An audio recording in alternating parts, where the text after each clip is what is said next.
सरदार ती सेना 7,000ची ती सेना रायगडावरून पुण्यातून रांजणगाववरून शिरूरवरून नगर असा टप्पा पार करत निघाली होती. ही सेना नगरवरून जशी बहादूरगडाच्या जवळ येऊ लागली तशी आवाजाने हल्लकल्लोळ माजवू लागली. माजलेला हल्लकल्लोळ जशी बहादूरगडाच्या टप्प्यामध्ये सेना आली आणि माजलेला हल्लकल्लोळ उडले धुळीचे लोट हे सगळं पाहून बहादूर खानाचा एक खेळ बहादूर खानाकडे धावत आला. तो त्याला बोलता झाला, हुजूर ते आले. अरे कोण? मराठे हुजूर, मराठे. आणि ते पण दिवसा? अरे नाही रे, ते तर रात्रीच येतात. नाही हुजूर, मराठे आले तर ते पण दिवसा आले. अरे क्या बघते हो, चलो देखते. बहादूर खानाला विश्वास झाला नाही. बहादूर खान स्वतः बुरुजावर जाता झाला. त्याने सर्वत्र पाहिलं तर गडाच्या दिशेनं प्रचंड धुळीचे लोट येताना दिसू लागले. प्रचंड हल्लकल्लोळ माजवताना मराठी येताना दिसू लागले. आता मात्र बहादूर खानाची खात्री पडली की आले मराठेच आले, ते पण दिवसा आले. आता दिवसा आले म्हटल्यावर किमान 40-50,000ची तरी फौज असेल. म्हणून या बहादूर खानानं बहादूर गडावरची 35,000ची फौज बाहेर काढली. गडावर फक्त वॉचमन गेटमनच ठेवले.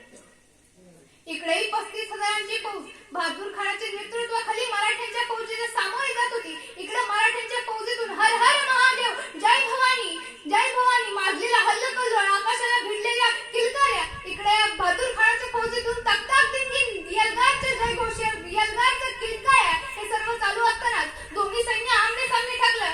जवळ येऊ लागलं. उभय सैन्य आमने सामने ठाकलं. आता कोणत्याही क्षणी वार होणार तो मराठ्यांनी रिव्हर्स गेअर घेतला. भागो. बहादूर खानाला काही समजेच ना.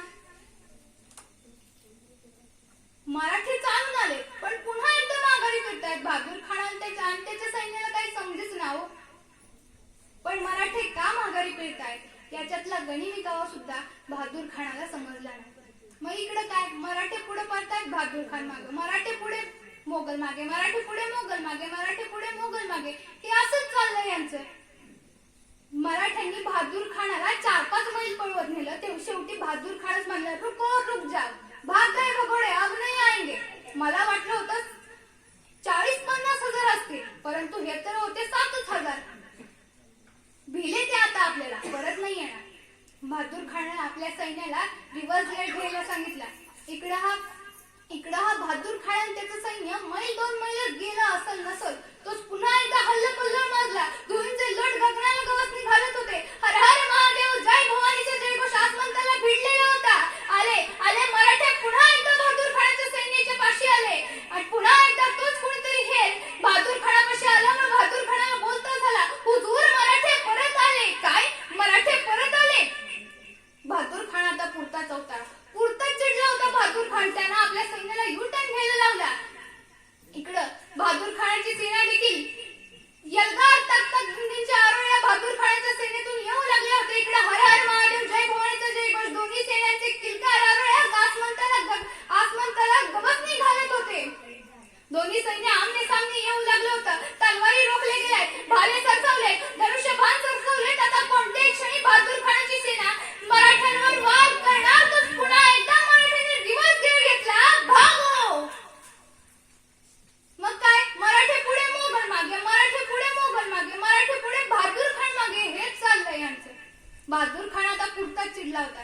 अरे ही काय लढाई झाली का? ही काय रीत झाली का लढाईची? चालून येतात आणि वारच करत नाही. आता ह्यांना सोडायचं नाही, अजिबात सोडायचं नाही. बहादूर खान आपल्या सैन्यानिशी मराठ्यांच्या मागे लागला होता. मराठ्यांनी या बहादूर खानाला चांगलं 12-15 मैल पळवलं. शेवटी बहादूर खानच म्हणाला, रुक जाओ, अब नहीं आएंगे वापस, भाग गए भगोड़े, जाने दो इन्हें, अब नहीं आएंगे वापस. बहादूर खानानं आपल्या सैन्याला युटर्न घ्यायला लावला. आणि या बहादूर खानाची सेना जेमतेम 4-5 मैलच गेली असल नसल तोच पुन्हा एकदा हर हर महादेवची घोषणा, जय भवानीचा जयघोष, धुळीचे लोट बहादूर खानाच्या सेनेच्या पाशी येऊ लागले.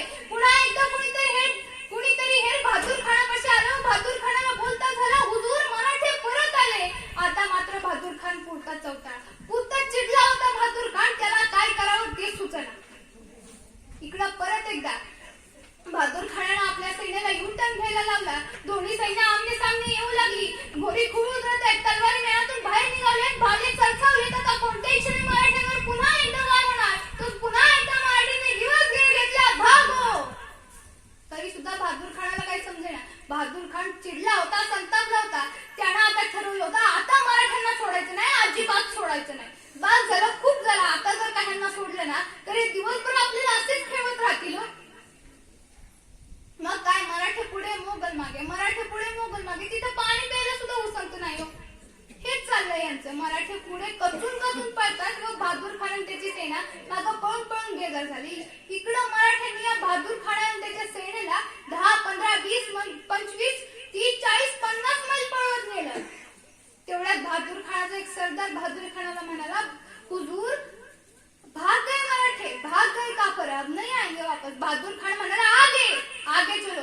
अगर ह्यांना असंच सोडलं ना तर हे पुन्हा आपल्यावर चालून येतील व पुन्हा आपल्याला असंच गमवतील. पुन्हा हाच खेळ सुरू राहील. बहादूर खान म्हणाला, आता यांना सोडायचं नाही, अजिबात सोडायचं नाही. जातील तिथवर ताणायचं, दमतील तिथं कापायचं. इकडं मराठ्यांची सेना जसं पुणे जवळ येऊ लागलं तसं काही सेना कात्रजच्या घाटात, काही सेना सिंहगडच्या घाटात, काही सेना दिवे घाटातून असे 7,000पैकी एक एक एक एक एक करून गायब होऊ लागले. जसा बहादूर खान व त्याची सेना मराठ्यांच्या पाठीमागे आले तसे त्याला त्या 7,000च्या फौजेतला एक मावळा सुद्धा दिसला नाही. बहादूर खानाच्या सैन्यानं या मावळ्यांना दूर दऱ्या खोऱ्यात झाडा जंगलामध्ये झुडपामध्ये शोधलं, पण त्या 7,000मधला एकही मावळा त्याला सापडला नाही. सगळे गायब, सगळेचे सगळे एकदम गायब. आता मराठे कुठं दिसत नाही म्हटल्यावर बहादूर खानच म्हणाला, कहा गए मराठे, कहा गए काफर, चलो भाग गए भगोड़े, खासी जीत हासिल हो गई. भाग गए भगोड़े, हमने खासी जीत हासिल की है. परंतु हा बहादूर खान मराठ्यांचा पाठलाग करत करत पुण्याजवळ गेलाय, पुण्यापर्यंत गेलाय. हे कुरकुम जवळ दबा धरून बसलेल्या हंबीररावांना कळताच हंबीररावांनी आपल्या 2,000 फौजेनिशी बहादूर गडावर हंबीरराव चालून गेले. वर जाऊन बघतो तर काय, बघतो वॉचमन गेटमन थापडून सुजवले. आणि बहादूर गडावर असलेली 1 कोटीची नगर 200 दक्कनी घोड्यांवर लादून बाकीचं राहिलेलं सामान हंबीररावांनी मोठ्या जड अंतकरणानं तिथंच पेटवून गेला. काय करणार, घेण्यासारखं खूप काय होतं, पण आणून आणणार तरी किती हो. दिला अख्खा बहादूरगड पेटून. आणि मग हंबीरराव 1 कोटीची नगर, 200 दक्कनी घोडे, कपडा, राशीन लता हे सगळं घेऊन हंबीरराव सांडस पाटस करत स्वराज्याच्या दिशेने सुखरूपपणे चालूही लागले. परंतु हा इकडे पेडगावचा शहाणा जीतम जीतम खासी जीत हासिल हो गई असं करत इकडे येतच होता. ह्याचं चाललंच होतं. त्याला मनोमन वाटत होतं की मराठे आता आपल्याकडून पराभूत झाले, मराठे पराभूत झाले याचा त्याला मनोमन आनंदच वाटत होता. परंतु हा बहादूर खान जसा बहादूरगडाच्या दिशेने येऊ लागला होता तसा त्याला तो बहादूरगड दिसेच ना. त्याला फक्त त्या गडातून काळा धुरत दिसू लागला होता. आणि जसा हा बहादूर खान बहादूरगडावर आला, वर जाऊन पाहतो तर काय, गड पेटलेला. आणि तिथं असलेल्या सुजलेल्या वाचलेल्या एका वॉचमनला त्या बहादूर खानाला विचारलं, ये क्या है? सब ले गए हुजूर. कौन ले गए? मराठे हुजूर, मराठे. तो हम किनके पीछे थे? मराठों के हुजूर. तो यहाँ कौन आया था? मराठे हुजूर. अरे ऐसा कैसा हो सकता है? ऐसा ही हुआ हुजूर.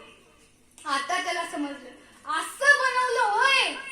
मराठ्यांनी आपल्याला चांगलाच कात्रजचा घाट दाखवला हे आता त्या बहादूर खानाच्या लक्षात आलं. त्याला काय करावं ते सुचना. आणि मंडळी, हा बहादूर खान हा बहादूरगड पेडगावच्या शेजारी असल्यामुळं या बहादूर खानाची इतिहासामध्ये पेडगावचा शहाणा म्हणून नोंद झालेली आहे. आणि तेव्हापासून आपल्या मराठी भाषेमध्ये आलाय कुठला पेडगावचा शहाणा अशी मन रूढ झालेली. आणि या बहादूर खानानं औरंगजेबाला पुन्हा कळवलं की शिवाजी महाराजांनी आपली 1 कोटीची नगर पळवली. खरं तर मित्र हो, महाराजांनी कोणतंही युद्ध न करता, स्वराज्याची कसली हानी होऊ न देता, आपल्या स्वराज्याचा एकही मावळा खर्ची न पाडता महाराजांनी 1 कोटीची नगर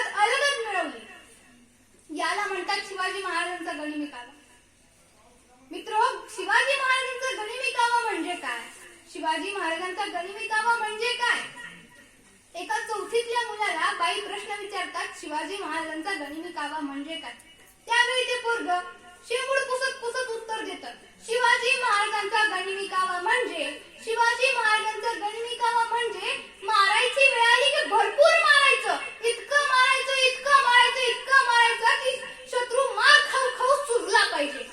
आणि आपल्यावर मार खायची वेळ आली की इतकं पळायचं, इतकं पळायचं, कचून पळायचं की पळू पळू शत्रू बेजार झाला पाहिजे. याला म्हणतात शिवाजी महाराजांचा गनिमी-कावा. आणि या गनिमी-कावाचा प्रत्यय आपल्या या बहादूरगडाच्या प्रसंगावरून दिसून येतो. मित्र हो, आता महाराजांना कळून चुकलं होतं की बहादूर खान हा जास्त काळ शांत राहणं शक्य नाही. म्हणून महाराजांनी नवीन डाव टाकायला सुरुवात केली. महाराजांनी काझी हैदरांना बहादूरगडावर पाठवलं. काझी हैदर बहादूरगडावर आले. बहादूर खानाचा एक शिपाई बहादूर खानाजवळ आला व म्हणाला, हुजूर, हुजूर, ते काझी हैदर आले. कोण काझी हैदर? अहो, ते शिवाजी महाराजांचे वकील. पण बहादूर खान काय भेटत घेणार, ते बाबा बनवतात, फार फार फार फसवतात ते. आता कशाला आलेत? अहो हुजूर, ते तुमची माफी मागायला आले. अच्छा, दे पाठवून त्यांना. काझी हैदर आतमध्ये आले. काझी हैदरांनी बहादूर खानाला कुर्निसात केला. हुजूर, आमच्या शिवाजी राजांनी तुमचे 1 कोटी रुपये पळवले, पण आता त्यांना तुमच्या शक्तीची जाणीव झाली. आणि जशी तुमच्या शक्तीची जाणीव झाली तसं महाराज आतल्या खूप जळतायत. 3 दिवस झाले त्यांना खूप पश्चाताप झाला. आता मात्र त्यांना तुमच्या शक्तीची जाणीव झालेली आहे. आणि ते स्वतः आम्हाला म्हणाले की तुम्ही जा बहादूरगडावर, बहादूर खान साहेबांना सांगा की आम्ही आमचे 10 किल्ले तुम्हाला विनाशर्त द्यायला तयार आहे. संभाजी महाराजांना चाकरीला पाठवायला तयार आहे.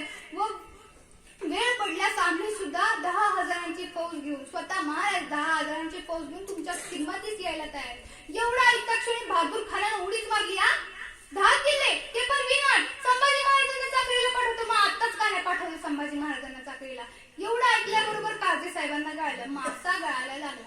पण काझी साहेब म्हणाले, हुजूर, हे सगळं तर आम्ही तुम्हाला देणारच आहे, पण त्याचबरोबर महाराजांना औरंगजेबाच्या म्हणजेच बादशाच्या शिक्क्याचं परवानगीचे मोहर असलेलं कागद पाहिजे. तेवढं फक्त तुम्ही आणून द्या. शिक्क्याचे कागद असणार, दिले, देतो, लगेच देतो. एवढं कळायला बरोबर काझी साहेबांना कळालं की मासा गळायला लागला. इकडे बहादूर खानानं औरंगजेबाला कळवलंच होतं की शिवाजी महाराजांनी आपली 1 कोटीची नगद पळवली.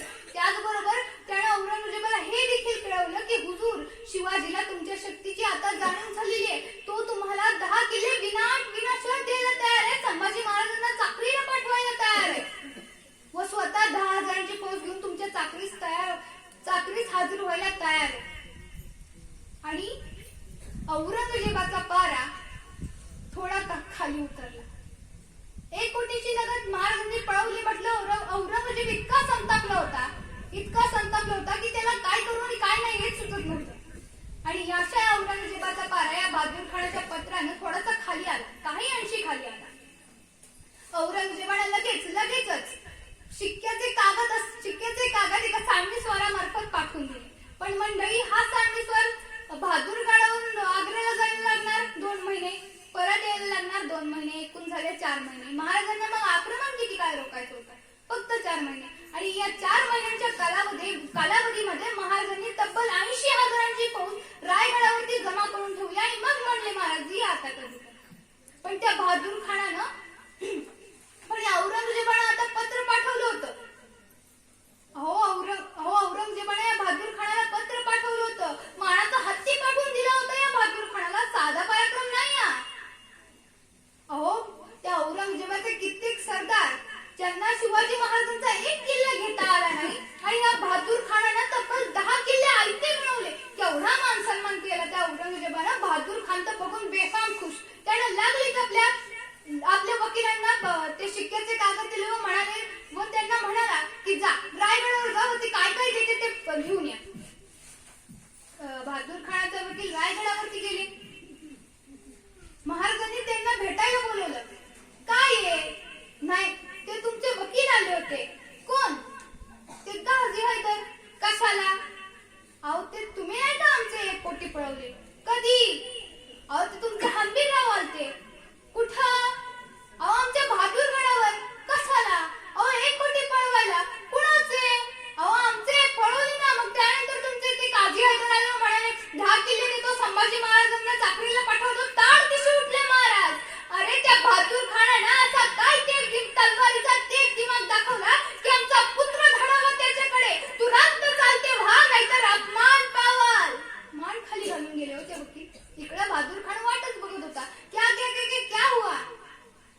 फसवलं.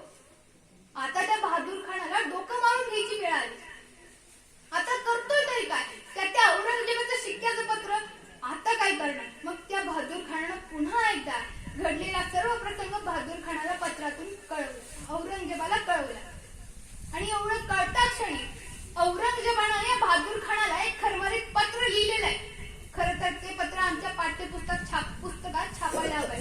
हा औरंगजेब लिहितो, अरे तुम्ही माझे सरदार, इथून बलाढ्य असं सैन्यबळ घेऊन जाता, अफाट बघणी घेऊन जाता, बलाढ्य खजाना घेऊन जाता आणि त्या सह्याद्रीच्या दऱ्याखोऱ्यामध्ये त्या शिवाजी राजासोबत लुटूपुटीच्या लढाया खेळता.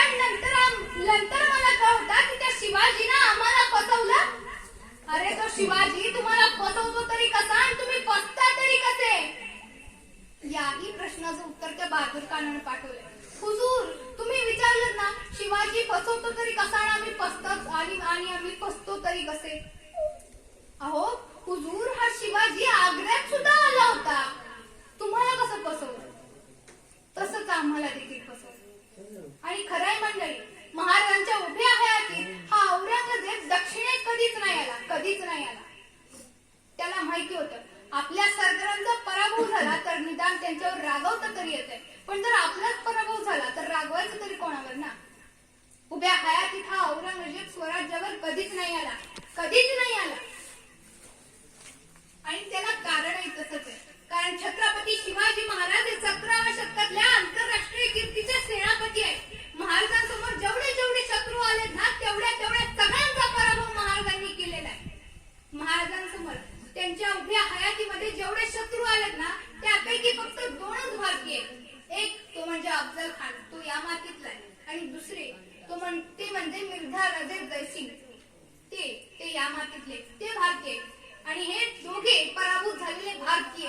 आणि बाकीचे जे सगळे आले ते दूर देशातले आहेत, ते परदेशी आहेत. मित्र, लाल महाराजांची बोटं छाटली. सकाळ व्हायच्या आत तो पुण्यातून परागंदा झाला. तो शास्ता खान, अहो तो तुर्कस्तानचे नवाब आहे, औरंगजेबाचा सख्खा मामा आहे तो. अहो तो तर बंगाल जिंकून दिलाय त्याने औरंगजेबाला. आणि अशा शास्ता खानाचा पराभव महाराजांनी केलेला आहे. बेहलोल खान पठाण, सिकंदर जिदर खान पठाण हे सगळे अफगाणिस्तानचे. दिलेर खान तो मंगोलियन आहे, मंगोलिया देशाचा सर्वोत्तम योद्धा.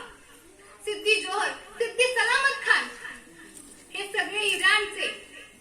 आणि उमरखिंडीमध्ये महाराजांनी ज्याचा कोंडून पराभव केला तो कारतलब खान, तो उझबेकिस्तानचा आहे, म्हणजे आजच्या ताश्कंद रशियाचा आहे. या सगळ्यांचा महाराजांनी पराभव केलेला आहे. अहो या राजासमोर इंग्रज पराभूत, डच पराभूत, फ्रेंच पराभूत, सगळे पराभूत झालेत या राजासमोर. असा राजा पुन्हा होणे नाही. अहो काय या राजाचं शौर्य, काय या राजाची कीर्ती, काय या राजाचं धैर्य, काय या राजाचं अफाट चरित्र.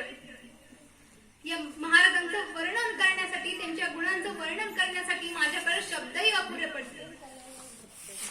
अहो रुळलेल्या वाटेवरून चालून स्वतःचं जीवन संपवणारे अनेक असतात, परंतु त्या रुळलेल्या वाट्या मोडून काढून नवीन वाटा निर्माण करतात. तीच माणसं इतिहासामध्ये आपला ठसा उमटवतात. आणि असाच इतिहासात आपला ठसा उमटवणारे म्हणजे छत्रपती शिवाजी महाराज. मित्रो, आजपर्यंत ज्या माणसांनी देवाचे पाय धरले ती माणसं देवदासी झाली. आजपर्यंत ज्या माणसांनी खंडोबाचे पाय धरले ती माणसं वारकरी झाली. परंतु आजपर्यंत या मातीमध्ये ज्या माणसांनी शिवछत्रपतींचे पाय धरले ना, ती माणसं ग्रामपंचायतीच्या सरपंच पदापासून ते राष्ट्राच्या राष्ट्रपती पदापर्यंत पोहोचलेली आपल्याला दिसून आलेली आहे.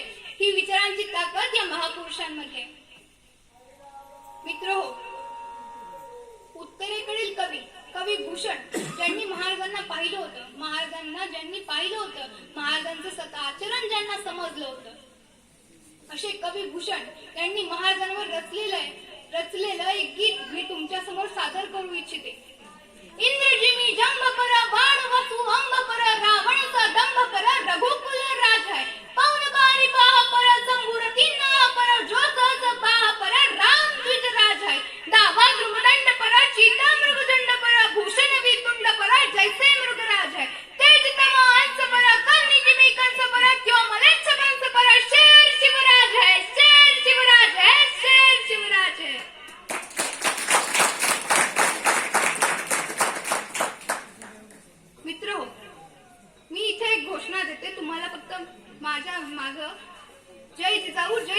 एवढंच म्हणायचं.